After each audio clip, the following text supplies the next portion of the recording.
PMQs, the focus today on the economy and the cost of living crisis. Both sides seem to be chucking in some jokes, but how did they go down? We'll be getting reaction from MPs from across the political divides.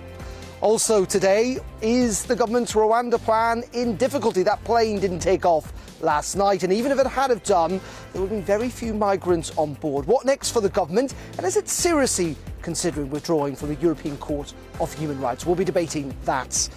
And 3 MPs and dozens of journalists are added to the Russian sanction lists. Moscow further extending its sanctions on public figures. We'll be speaking to one MP who's faced those sanctions.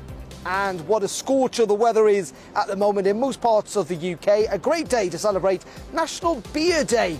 Are you going out and having a pint? And what does it mean for the industry post-pandemic? We'll be cheering that a little bit later in the programme. All that and much more between now and 4 o'clock. But first, at the top of the hour, let's go back to the studio and get the very latest news.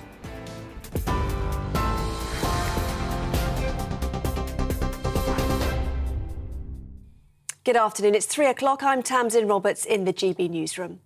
The Home Secretary says it's not a morally responsible option to ignore illegal immigration into the United Kingdom after a deportation flight for asylum seekers was cancelled at the last minute.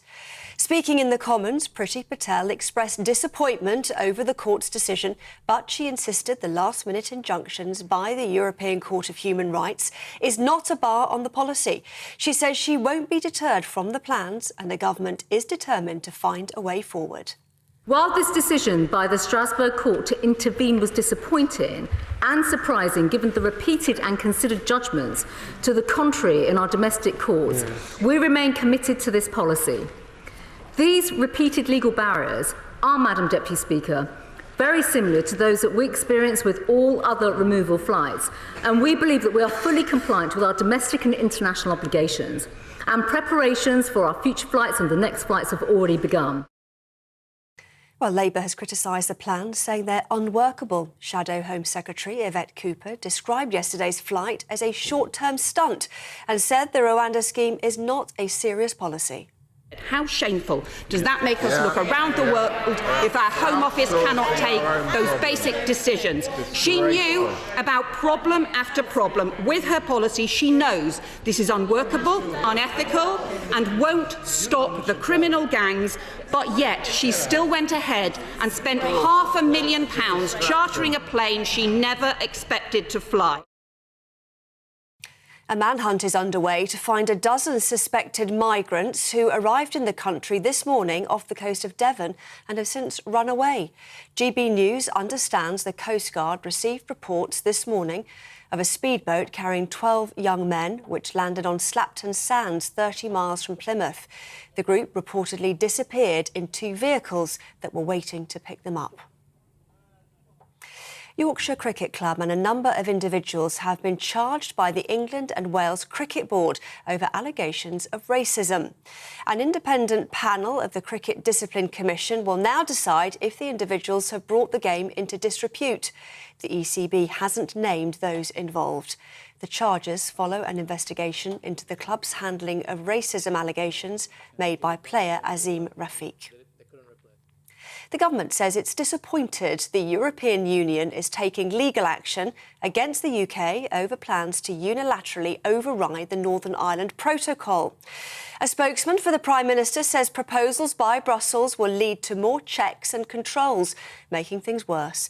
The EU says if Britain doesn't respond within 2 months to their challenge, it will take the UK to the European Court of Justice. EU Commission Vice President Maros Sefcovic says the issue has damaged trust between Europe and the UK. There is no legal nor political justification whatsoever for unilaterally changing an international agreement. Opening the door to unilaterally changing an international agreement is a breach of international law as well. So let's call a spade a spade. This is illegal. The government is considering sending more anti-ship missiles to Ukraine to help the country defend itself against Russian aggression. Ukraine says more than 500 civilians are trapped inside a chemical plant in the eastern city of Severodonetsk, where its forces have resisted weeks of attacks. Much of the city has been reduced to ruins. Moscow is claiming they'll evacuate the civilians through a humanitarian corridor if Ukrainians lay down their arms. The Prime Minister has said he's deeply concerned about what may have happened to British journalist Dom Phillips, who went missing in the Amazon. A second suspect has been arrested over his disappearance and that of Indigenous expert Bruno Pereira. The country's ambassador to the UK has apologised to Mr Phillips' family after incorrectly telling them a body had been found. This is GB News. We'll bring you more news as it happens, of course. Now, though, it's back to the briefing with Darren.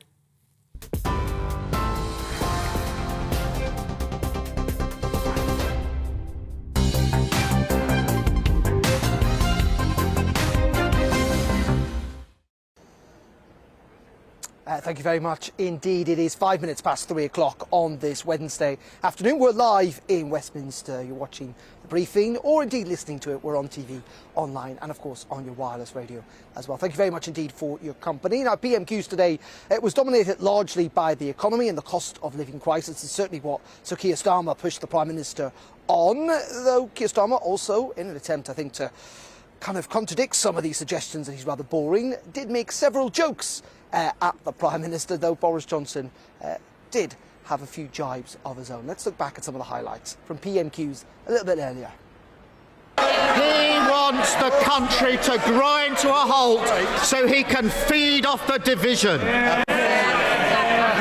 as for Mr. Speaker, as for his boasting about the economy, he thinks he can perform Jedi mind tricks on the country. These aren't the droids you're looking for. No rules were broken. The economy is booming. The problem is, the Force just isn't with him anymore.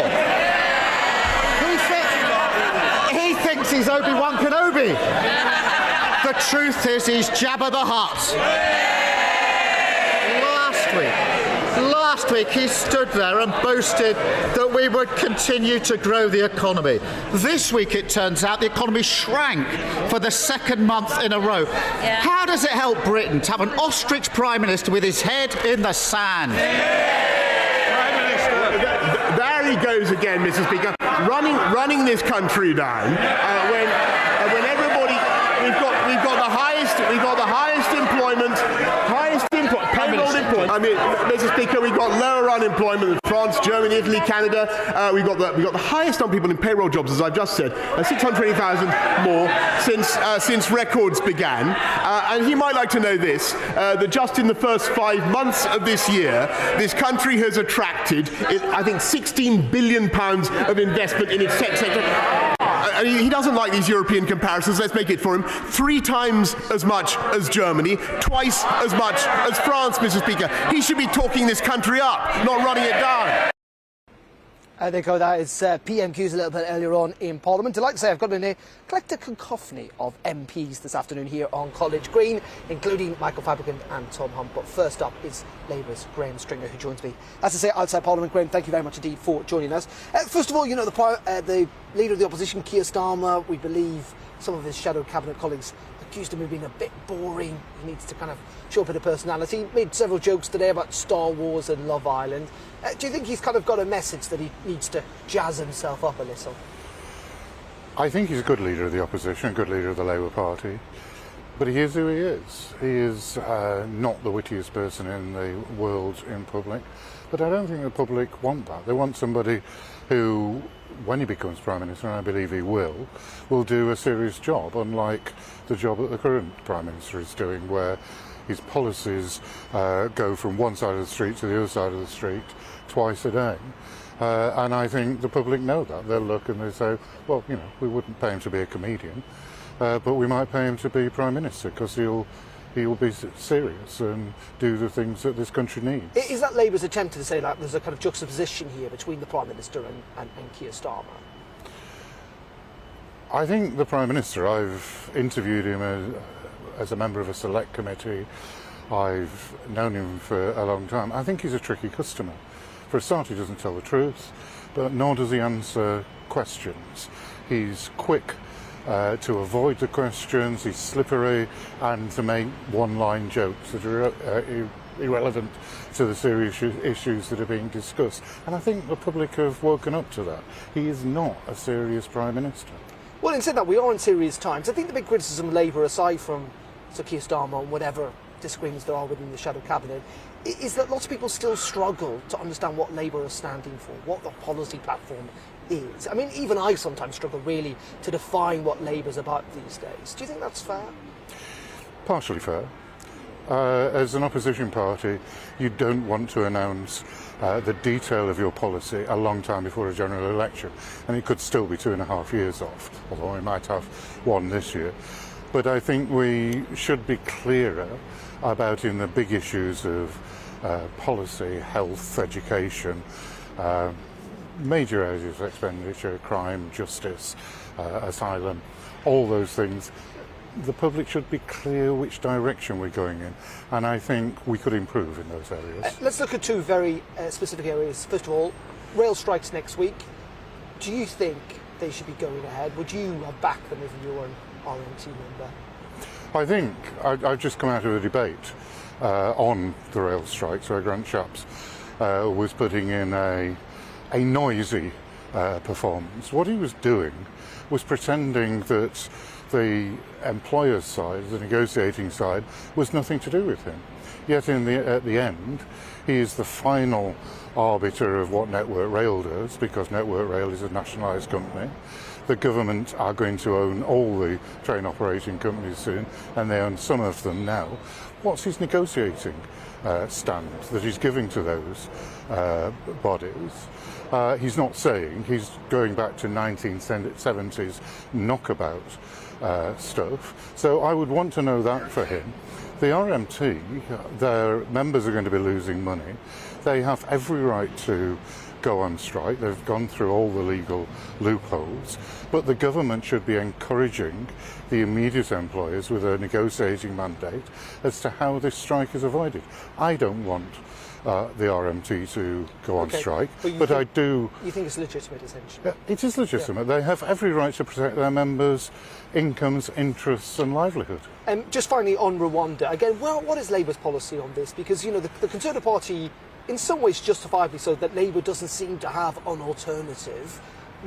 I think most people recognise something needs to be done. You might disagree with what the government are doing, but it is at least a plan, isn't it? I think you're taking me back to the point I was making before, where I'm sort of agreeing with your point. I think we need to be much clearer. I don't agree with sending people to Rwanda, but I also think something needs to be done to get us out of the chaos of the government's immigration, asylum policy, refugee policy at the moment. Simple things. David Cameron said it a few years ago. We should agree to determine whether people are refugees, where they're coming from. I think that would help enormously. I think we should be deporting people quickly. I'm one of the 60 or 70 MPs who deal with a lot of asylum and refugee cases, and I have to tell you in detail, I can't make head nor tail, often don't get replies of what the Home Office are doing. So we need a much more effective system that will say you do not have refugee status and you have to go, or you do very quickly. If you look at countries like Norway and Finland who have similar problems, they determine whether somebody is a refugee very quickly, and we should. Okay, Graham, as always, thank you very much indeed. Graham Stringer, good to see you in person down here on the green. Thank you for joining us here on GB News. Well, what do you think about this? Do get in touch. You know the email address. It is gbviews@gbnews.uk. Or, of course, you can tweet us at GB News, whether you've got a strong view on the cost of living crisis, on those plans for Rwanda. Of course, that plane was due to take off last night. The government insisted that they are determined to try and push ahead with it. Or also, indeed, with the rail strike, we're expecting major disruption next week. Lots of suggestions the government aren't properly involved in negotiations. gbviews@gbnews.uk. Let's get the view from the other side of the chamber now. Michael Fabricant is the Conservative MP for Lichfield and delightfully dressed in his sunglasses on a very sunny day down here in Westminster. Michael, as always, thank you very much indeed for joining us. Let's start, first of all, with Rwanda. I mean, what do you think of yesterday? I mean, it was somewhat of a mess in the sense that irrespective of what you think of the plan, that a chartered plane costing £500,000 was going to potentially take off with one passenger on board. Yeah, well, in fact, it was going to be 4 passengers, and then, as you say, it became 1, and then it didn't come any. So it certainly cost the taxpayer money, there's no question of that. That was an interim judgment made by the European Court of Human Rights. Worth reminding again and again and again, this has absolutely nothing to do with the European Union. That's the European Court of Justice. This is the European Court of Human Rights, which is in The Hague and not in Strasbourg. But even so, an interim judge hearing an application late at night said there should be a halt to it temporarily. Of course, the European Court of Justice, European Court of Human Rights, does protect a whole series of rights in this country. You know, the right to go on strike, but the right to be protected against domestic violence, the right to free speech and all that sort of stuff. They are some of the bedrocks, actually, of our democracy. Well, and indeed it was our democracy which set it up in the first place. It was Winston Churchill who set it up with the conquered powers, France and Germany. France had been conquered, of course, by Germany, in order to ensure that European justice would be to British standards. So wouldn't it be unthinkable in some ways for Britain to withdraw it, which Downing Street don't seem to be ruling out this afternoon? Yeah, I don't think Britain's going to withdraw from the European Court of Human Rights. So you think the government should rule that out? Well, I'm not going to commit them to anything because I'm a politician, but I don't think we were doing it. I don't think that's even being discussed. Hang on. The Downing Street spokesperson was asked about this. Well, maybe he was confused. Well, they said all options remain on the table. So you think the government shouldn't go down that path? I don't think government is going to go down that plan. And you know what? If I was a government spokesman, if I was doing your job but being employed by 10 Downing Street instead of being employed by GBNews, I'd say everything is on the table and nothing's being ruled out. It's what they say.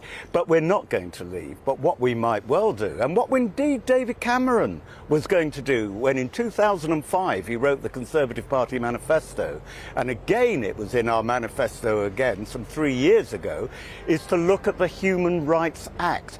Now, for some 40 years, Britain was a member of the European Court of Human Rights, and then Tony Blair came along and thought, oh, what a good idea, we should now make an Act of Parliament. As soon as you make an Act of Parliament, it becomes completely inflexible. The joy of English law over Napoleonic law is that it's flexible. And you start putting down legislation, then it becomes less flexible. And that's what's happened here.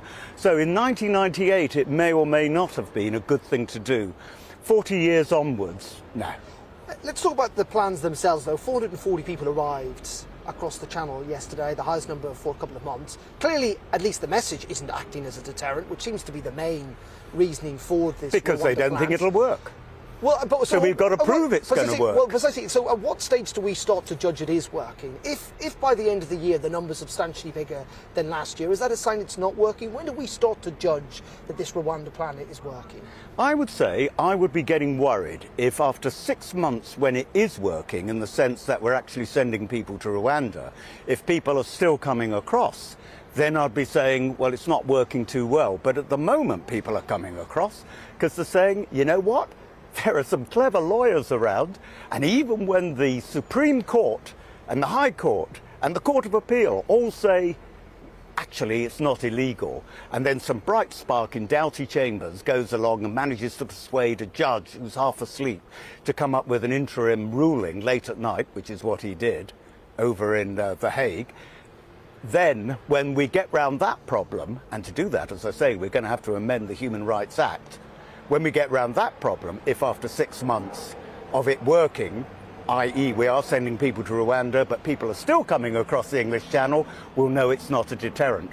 But it's certainly no deterrent now, because they all think they can get away with it. OK, well, we'll see. We'll get you back here in the snow later on this year to determine whether it is working or not. As always, Michael Babrican, thank you very much indeed for joining us here outside Parliament on College Green.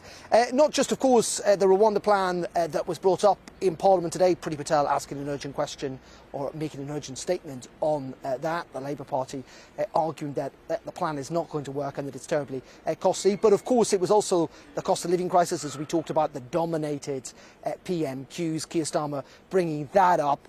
But also, there's much talk today, of course, about Brexit and the protocol. We heard from the European Union a little bit earlier on today, the EU Commissioner in charge, essentially saying that what the UK government was doing, is doing with the protocol, the changes, the potential changes with the legislation, it is illegal and that they are going to launch legal action. Let's hear from Tom Harwood. He's our political correspondent and is outside Parliament as well on the carousel of people moving in and out. Thank you, Tom, as always. Just first of all, just sum us up where we are with the to and fro on this. We've heard from the EU side, and I think in the last hour from the British side as well. We have indeed. The European Union coming out this morning to say that in their view, what the United Kingdom is attempting to do is illegal, that it breaks international law. Of course, UK lawyers disagree with the European Union on this. And I think it's important to say that when we're talking about the issue of interpretations, both on the EU side and the UK side, these are two different sides of the pitch. These are two different players on the pitch. Neither of these sides are the referee.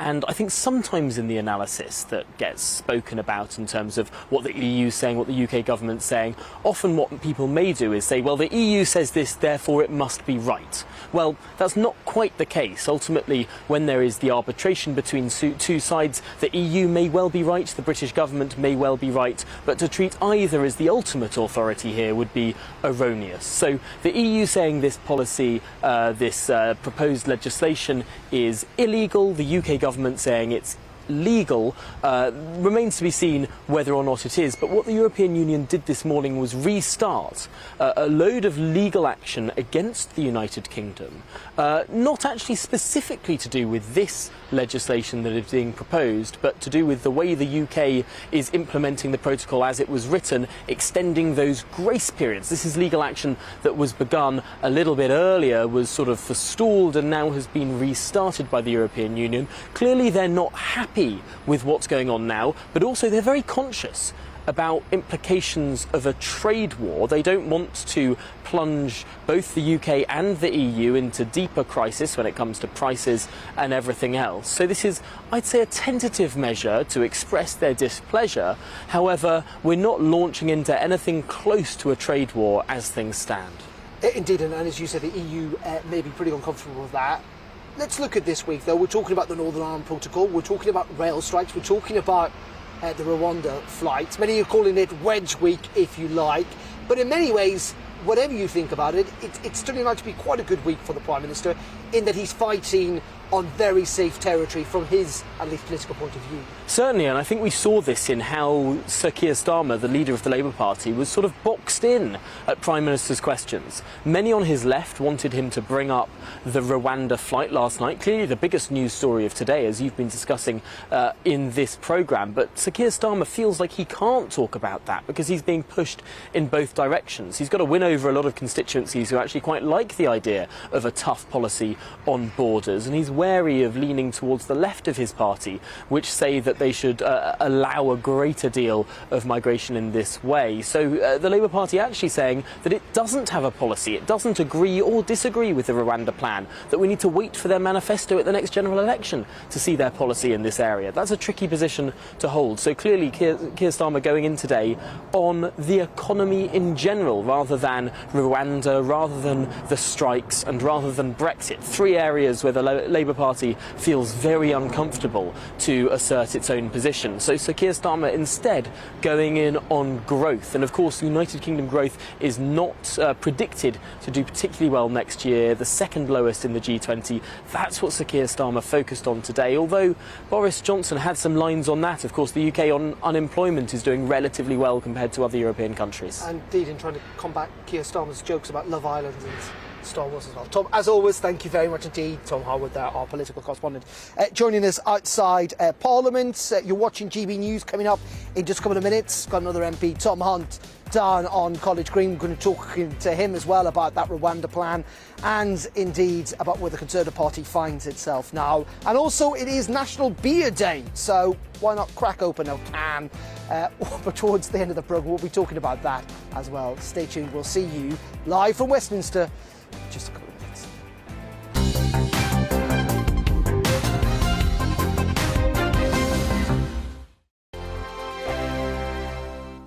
We are GB News. We're right across this great nation. On TV, on radio, on digital. Absolutely everywhere. We don't talk down to you. We embrace all voices.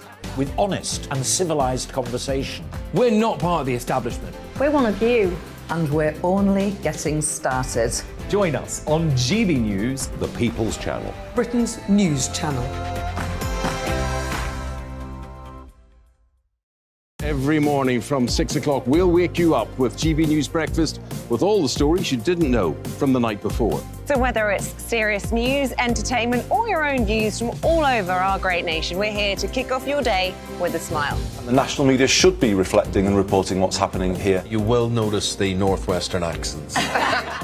Whether you're with us on TV, radio, or online, every morning, it's breakfast from 6 a.m. Hope you can join us.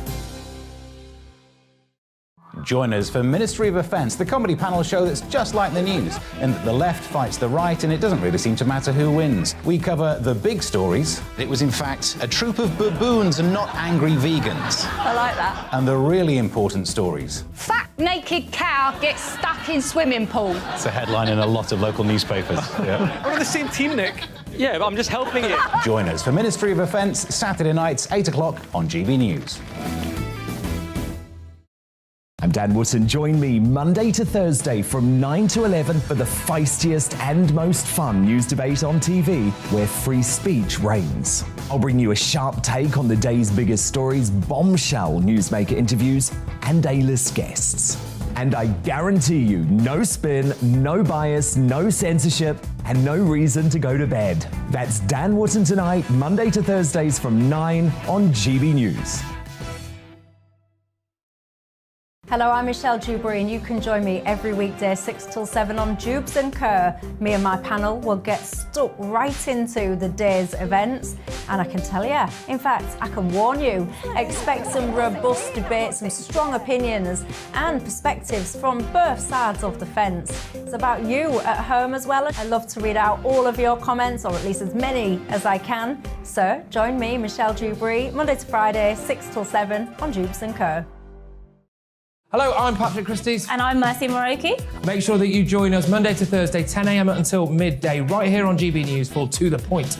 We're not afraid to talk about the topics that matter to you or the big topics that always matter. We cover absolutely everything, from the breaking political stories of the day to law and order, what's going on in the channel. We're not afraid to hold people to account. We always make sure we include your views on our show. Indeed, if you're thinking it, you can guarantee that we're saying it. So make sure you join the conversation with us, 10 a.m. until midday, Monday to Thursday for To The Point on GB News.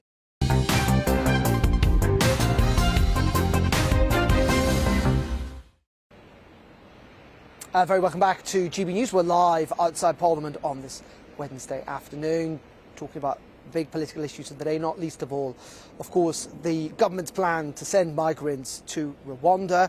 It literally has not taken off after the plane was grounded last night, after a last-minute intervention from the European Court of Human Rights. So the government insisting, Priti Patel insisting today, that the government would persevere with their plans to do so in the days and weeks to come. Let's speak to Ipswich MP, Conservative MP Tom Hunt, who joins us outside Westminster. Tom, afternoon to you. What did you make of yesterday? Last week there were 140 people on this plane. Last night by the end there was one person. It didn't take off. I mean, even if you agree with the policy, it's a bit of a mess, isn't it? Well, I mean, I think it was disappointing. I think a lot of us who support the policy were looking forward to yesterday being the first flight.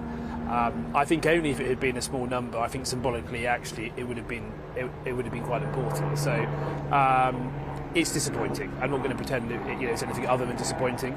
Having said that, when the policy was announced in April, I think we all thought it was going to be pretty attritional. We all thought it was going to be lots of ups and downs. But what I would say, I've just been seeing the Home Secretary's statement in Parliament.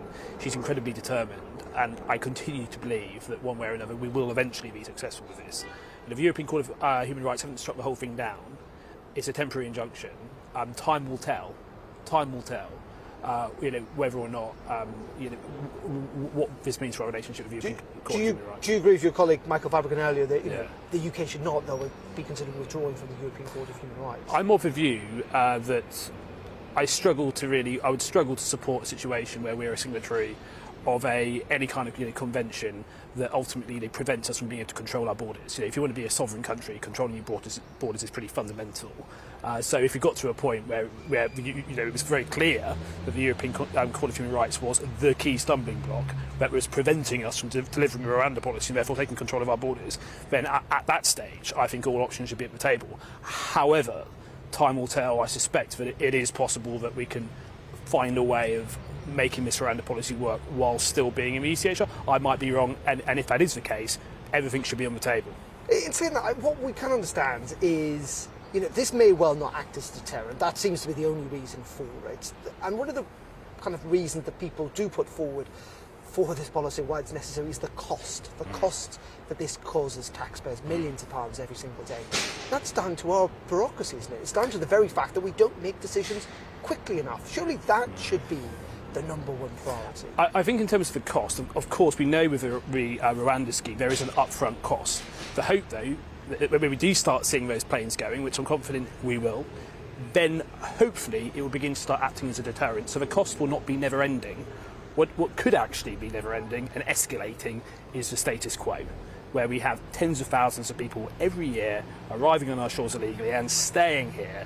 The cost of that in terms of hotels, accommodation, but also pressure on public services. What we could do is process their claims better, and those that are allowed to stay, give them a job, because there's record numbers of job vacancies in this country, and make them economically productive. Ultimately, though, if the message goes out that if you find a way of getting here, you pay your people smuggling, you get yourself here, you're able to pay with money, you get here, you attempt that dangerous route, and once you're here, and you can stay here, that sends out the wrong message for me. And that's the whole point of the Rwanda policy, is it sends out a message when it starts working, hopefully, that do not try and attempt to enter our country illegally, because you will not be able to stay here.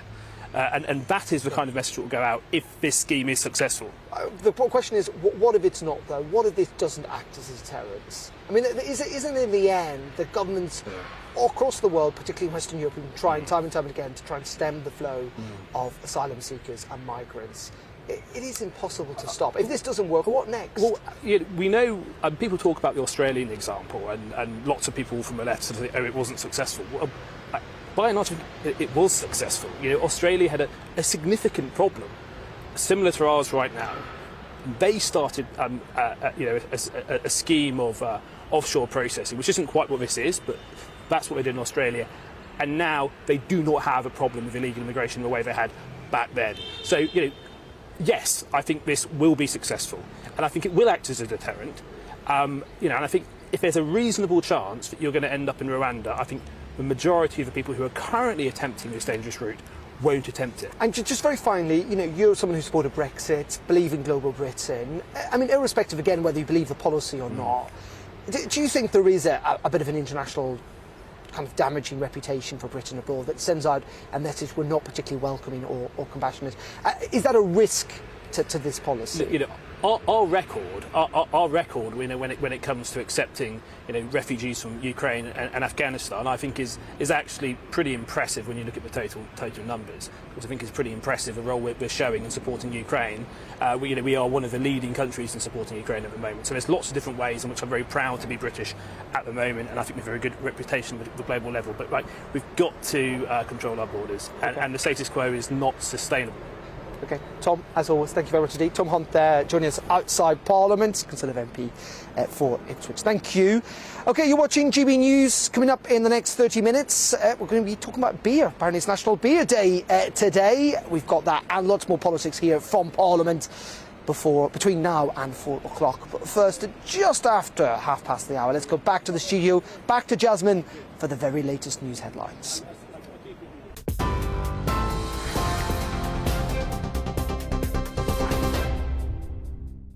Darren, thank you. It's 3:32. Here's the latest from the GB newsroom. The Home Secretary says it is not a morally responsible option to ignore illegal immigration into the United Kingdom after a deportation flight for asylum seekers was cancelled at the last minute. Speaking in the Commons, Priti Patel expressed disappointment over the court's decision, but she insisted the last-minute injunctions by the European Court of Human Rights is not a bar on the policy. She said she won't be deterred from the plans and said the government is determined to find a way forward. Yorkshire Cricket Club and a number of individuals have been charged by the England and Wales Cricket Board over allegations of racism. An independent panel of the Cricket Discipline Commission will now decide if the unnamed individuals have brought the game into disrepute. The charges follow an investigation into the club's handling of racism allegations made by player Azim Rafiq. The government says it's disappointed the European Union is taking legal action against the UK over plans to unilaterally override the Northern Ireland Protocol. The EU says if Britain doesn't respond within 2 months to the challenge, it will take the UK to the European Court of Justice. Labour is urging the Transport Secretary to respond immediately to an invitation to meet with the leader of the RMT union in efforts to avert the biggest rail strike in a generation. But Grant Shapps told the Commons the negotiations are a matter for rail bosses and the union. Thousands of workers will walk out over pay, jobs and pensions on the 21st, 23rd and 25th of June. TV, online and DAB+ radio, this is GB News.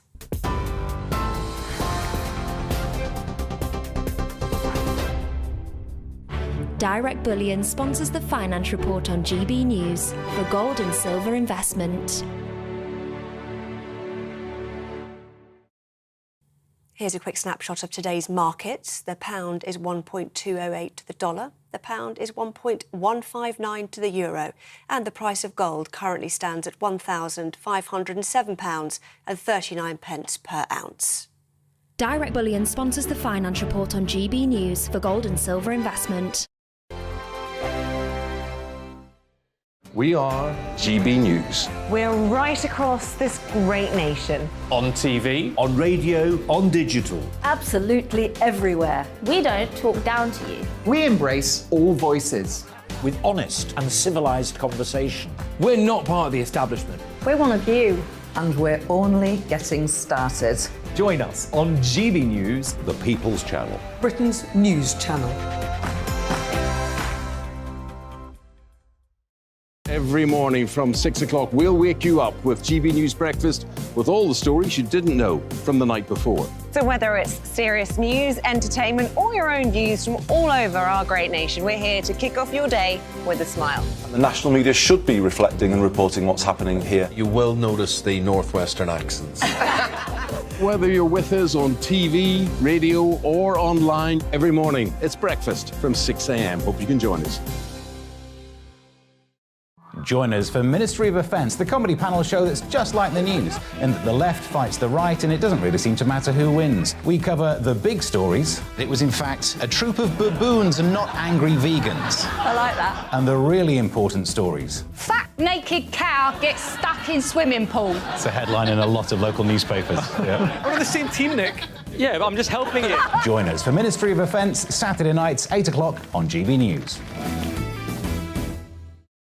I'm Dan Wootton. Join me Monday to Thursday from 9 to 11 for the feistiest and most fun news debate on TV, where free speech reigns. I'll bring you a sharp take on the day's biggest stories, bombshell newsmaker interviews, and A-list guests. And I guarantee you, no spin, no bias, no censorship, and no reason to go to bed. That's Dan Wootton tonight, Monday to Thursdays from 9 on GB News.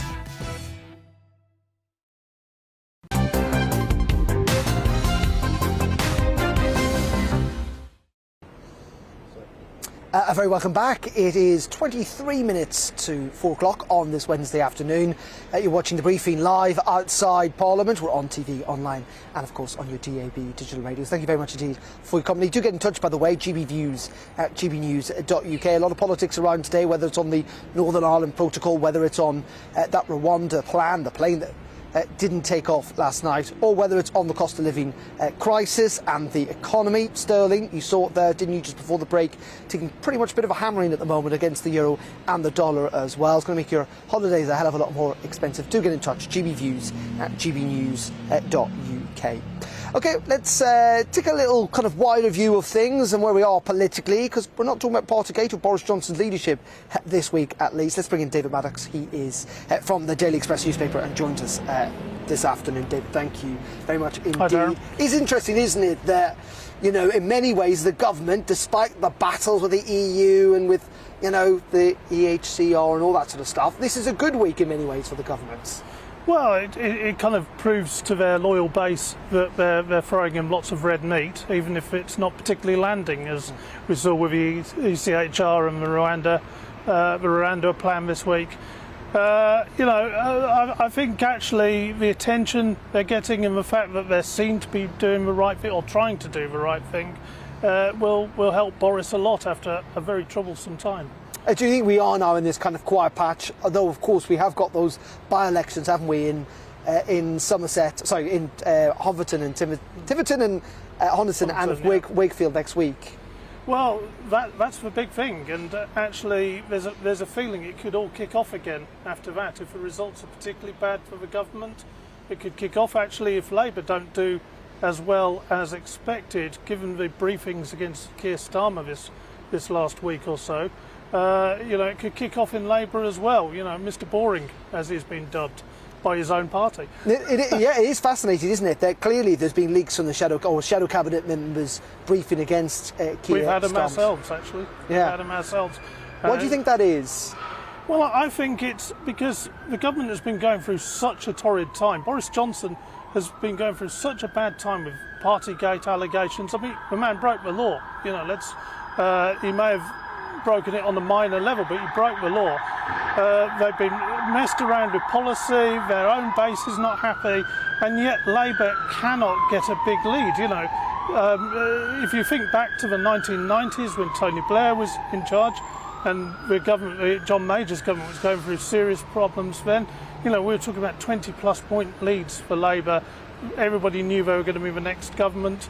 At the moment, at the best, if they hold on to what they've got, Keir Starmer will have to do a deal with the Lib Dems or even the SNP to get into power. Is there an obvious, though, kind of success? I mean, if Labour were right now to, for whatever reason, get rid of Keir Starmer, he might go himself if he gets fined by Durham police. Yeah. I mean, Andy Burnham, who's much talked about, of course, but he's not even an MP. No, he's not an MP, and I think the problem they've got is that most of the shadow cabinet do not have name recognition at all with the public. It's something actually we're looking at testing with a polling company we're working with, because there's been a lot of talk about Wes Streeting, for example, and I think he's a very capable individual. But outside the Westminster bubble, who knows who he is? Yeah. Rachel Reeve, another very capable person, the Shadow Chancellor, but who is she? Nobody really knows these people. And that's their problem. There's a very low recognition of any of them. Now, your paper's been obviously quite keen on this Rwanda plan. Do you feel that it is, in the end, the government are just happy for people to talk about this, that it will, in many ways, just be an effective policy, even if it doesn't work, just by the sense that the government appear to be trying to do something? I think on one level that's true, but I actually think that this has to work because this is the last roll of the dice to sort out the Channel migrant problem. It's a big, big problem, especially for the Conservatives in those red wall seats at J1. This is a big issue. They're losing votes as a result. Certainly with Express readers, they expect, we voted for Brexit. Express, we backed Brexit, and part of that was take back control of our borders. And at the moment, it's not happening. And so the Rwanda thing has to work. There's a certain inevitability that the kind of left-wing activist lawyers, as we dub them, would win the day initially. In fact, we were surprised that Priti Patel managed to get as far as she did, But this has to work, and whether that means a push to get out of the European Court of Human Rights, which is now on the cards, they've got to make it work. OK, David Maddox, as always, thank you very much indeed for joining us here outside Parliament. Really, really appreciate your thoughts this afternoon. By the way, lots of you have been getting in touch. GBViews at gbnews.uk. Derek says, so the plane never took off as predicted yesterday evening. Unless Johnson gets a grip on things and fast and pulls out of the ECHR, then this government is going to turn a nation of moderates into more extremes. Key says we should stop the lawyers being paid with the British taxpayers' money. If they take on this case and they need to make an arrangement with the people they're representing, if it has to be long-term in increments, it has to be. And David says, I believe the government always knew the flight would be cancelled at the last minute and they're taking the British public for fools. GBViews, gbnews.uk. Always get in touch. Let's pick up on this briefly with Stephen Wolfe, who joins me outside Parliament. Of course, a former Brexit MEP back in the day. We knew each other very well in Brussels and in Strasbourg. What's your take on this Rwanda plan? Interesting there, hearing from David Maddox saying that you know, this is not just talking about a plan. The plan actually does need to work, or else it could backfire on the government. Oh, absolutely. I think every Conservative MP, I'm getting confused there, from the North and the Red Walls will be looking at this and looking at their seats, because people down here have been talking about Partygate for so long. That isn't the issue for those in the North where I come from and my family. They're talking about the cost of living crisis, and with that they're looking at immigration. And those are the two big issues. And if Boris Johnson wants to be serious in winning the next general election and keeping those MPs there who've been supporting him through thick and thin, he needs to make sure that this works. And at the moment it's failing because the immigration industry are putting everything they can to make sure it fails. In saying that, you know, a lot of people, a lot of our viewers attacking lawyers, but in the end, you know, we're a legal-based country. Lawyers are there. It's their very job to test the law and to test whether these things are right or not. And if the government aren't prepared for it, or haven't got the proper case or the proper arguments, or indeed there are actual arguments on the other side, that's just how our system works. We're not here to attack lawyers and judges when our entire constitutional system is based on that. Of course, and as a former barrister myself, I appreciate that. But what we're seeing here is really clever tactics to try and use, for example, the Modern Slavery Act to ensure that we prevent people who do not have a legitimate claim to be here from being removed from the country or assessed. This isn't about understanding politics and law as one thing. It is. All of these are now entwined, and the idea that you've got those who have a political slant being funded heavily by the trade unions, funded by NGOs and charities, many of them who actually are receiving funding from the government or local authorities. So the public at home are going to see this as them against us, against democracy, against those with vested interests. And that's why it's so dangerous that if this fails, the public need to have confidence that migration is dealt with by the government, it's controlled, and that government is in control of it, not the lawyers and charities. Okay, Stephen, as always, thank you very much indeed. Stephen Wolf there, who joins us on the green, former Brexit MEP, who is now working actually in the system of looking at migration to the country. We know that aside from those figures of the thousands that are essentially crossing the channel now every month, that legal migration is also on the rise across the UK post-Brexit with the changes to the rules. Many migrants now not emanating from inside the EU and arriving, but indeed from the rest of the world. Let's turn away from that now for the time being, though, turn to Russia and to sanctions, because dozens of journalists yesterday were added to the sanctions list by Moscow, and also a clutch of MPs, including 3 DUP MPs, Gavin Robinson, Gregory Campbell and Sammy Wilson. Delighted to say that one of those MPs, Sammy Wilson, joins me outside Parliament this afternoon. Sammy, good afternoon to you. How are you? Good to see you in the flesh. Why do you think, why were you added to this sanctions list? Are you quite pleased with it in the end? I am. 2 of our MPs had already been sanctioned, and those of who weren't were accused of being closet commies and Putin's pals and all the rest.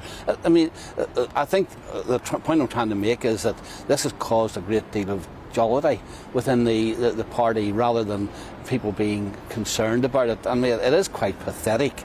I don't have a penthouse in Moscow or a boat hidden somewhere in the Black Sea or whatever that Putin can seize, and I certainly will not be going to Russia for my holidays in the near future, so I don't need a visa to get into the country. You know, I think that for people who live in a democracy, and this really, I suppose, the more serious point, for people who live in a democracy where you've got the right to express your views, to raise your concerns, to condemn wrong actions, to see this kind of pathetic response from Moscow, that because I in the House of Commons have questioned the government's policy on allowing Russian money to be washed through London, encouraged the Prime Minister in supporting the Ukrainian government, urged the Defence Secretary to send the necessary support in terms of arms to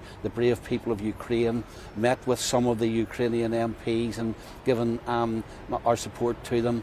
And because of that, you know, somebody in Moscow decides he's got to be punished for it. As you say, you've got no holiday plans to Moscow. I haven't.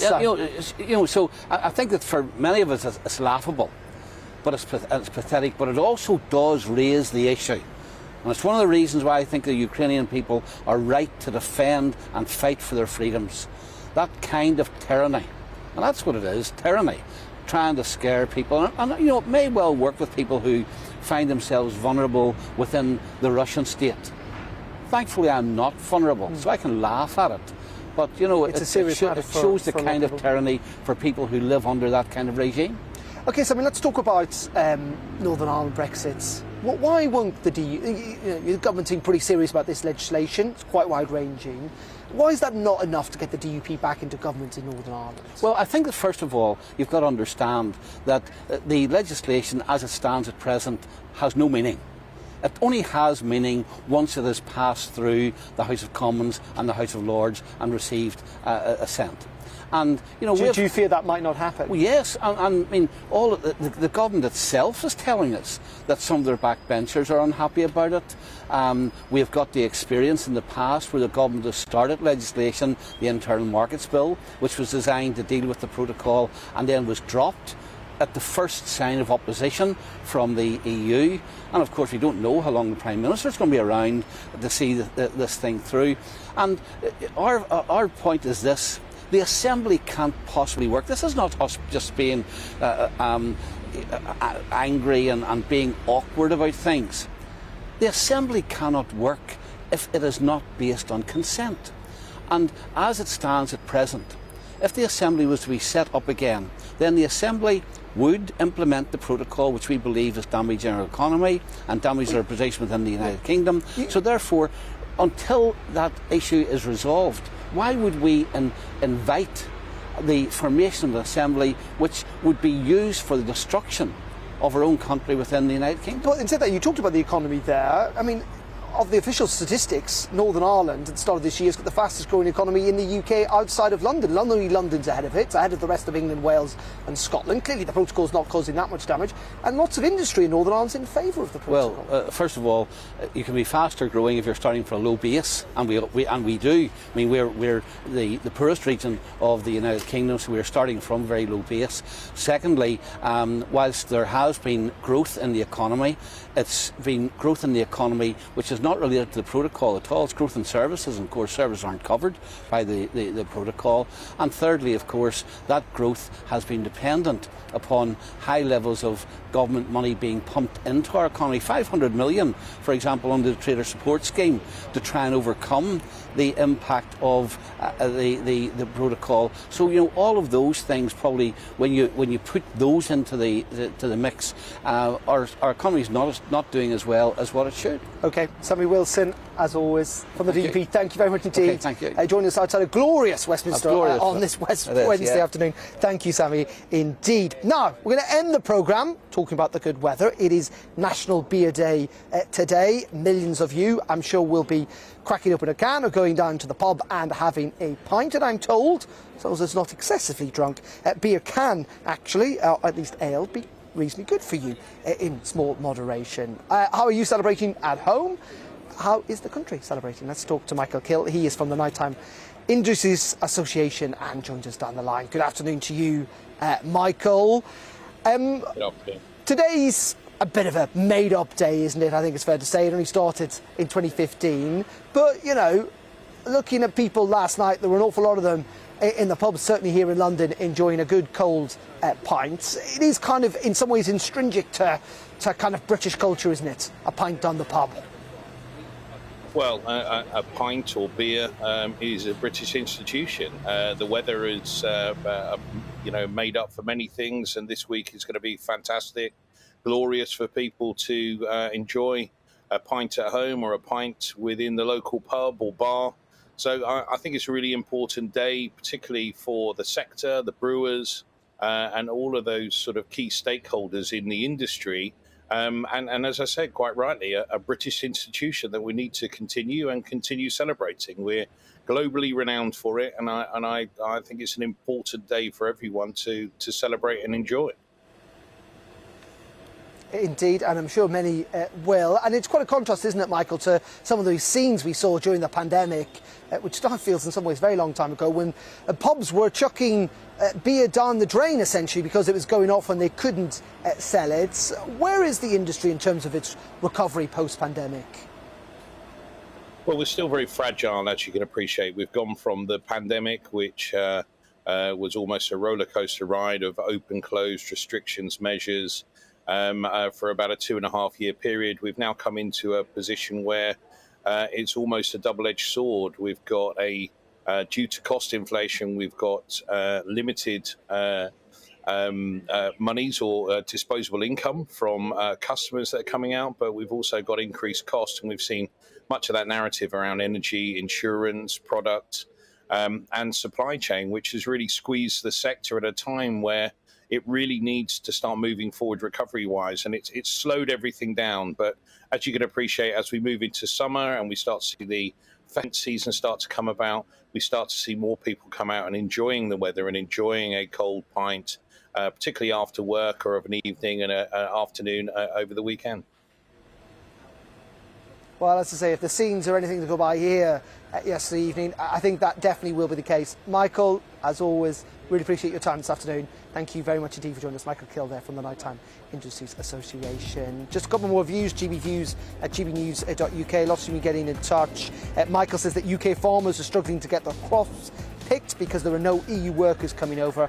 I don't understand why they're sending migrants to Rwanda. We need more workers here, a point I was putting to Tom Hunt a little bit earlier on. Dean says it's the people smugglers are the problem. French criminals need to be targeted. And Keith says we should essentially stop supporting these lawyers with British taxpayers' money. As always, do get in touch. GBViews at gbnews.uk. OK, that is it from me from live outside Westminster today. I'll be back in the studio tomorrow. Up next, it's Colin Brazier between 4 and 6. Stay tuned for that. But we'll leave you today with the weather. It's pretty hot here in London. And it's going to get hotter across most of the country. I'll hand you over to the Met Office for the latest weather forecast. From me, have a good afternoon. I'll see you tomorrow. Hello, I'm Aidan McGibbon. There is some cloud and outbreaks of rain for the far north and northwest today, but for most it's fine. Plenty of sunshine in the south and very warm in places, with the heat continuing to build during the next few days. High pressure is building across much of Western Europe, a continental plume of heat becoming established, but weather fronts will continue to affect the far north and northwest. That's where there are some outbreaks of rain as we head into the evening. Northern and western Scotland, parts of Northern Ireland, and for a time southwest Scotland, perhaps Cumbria as well. That rain turning more showery, tending to fizzle out by the end of the night away from the northwest Highlands, the Western Isles and Shetland. Otherwise, clear spells and a warm night to come, certainly warmer compared with the last few nights. Temperatures staying in the double figures by and large, and in some places no lower than 14 Celsius. But a bright start to the day for tomorrow. Plenty of sunny spells across England, Wales, southern and eastern Scotland first thing. Cloudier for western Scotland and Northern Ireland. And again here, some outbreaks of rain, mostly light.